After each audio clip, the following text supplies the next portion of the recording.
பூதப்பாண்டி அருகே உள்ள மண்ணடி மலையடிவார குடியிருப்பு பகுதியில் செவ்வாய்க்கிழமை மாலை ஒரு ஆட்டை மலைப்பாம்பு ஒன்று சுற்றி வளைத்து கொண்டு விழுங்குவதாக அப்பகுதியினர் அழகியபாண்டிபுரம் வனத்துறையினருக்கு தகவல் கொடுத்தனர். அதைத் தொடர்ந்து வனச்சரகர் சுப்பிரமணியம், வனவர் ராமலிங்கம் மற்றும் ஊழியர்கள் சம்பவ இடத்திற்கு விரைந்து சென்று பார்த்தனர். அப்போது அந்த மலைப்பாம்பு சுமார் 15 கிலோ எடையுள்ள ஆட்டை விழுங்கியபடி கிடந்ததை கண்டனர்.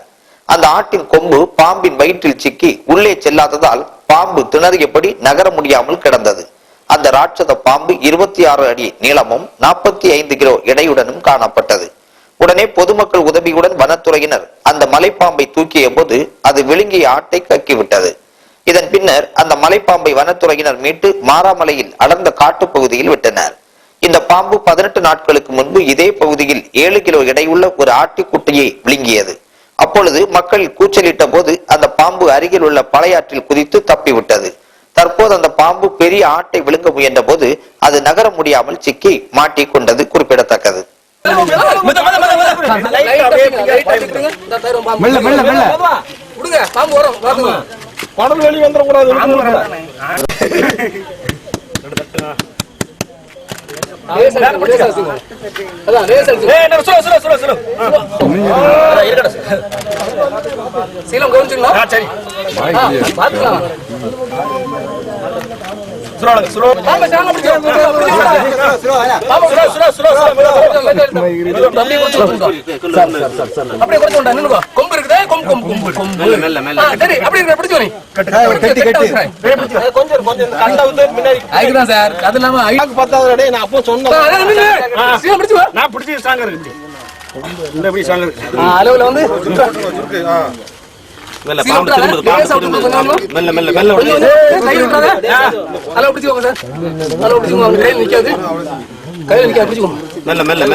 ஓடணும்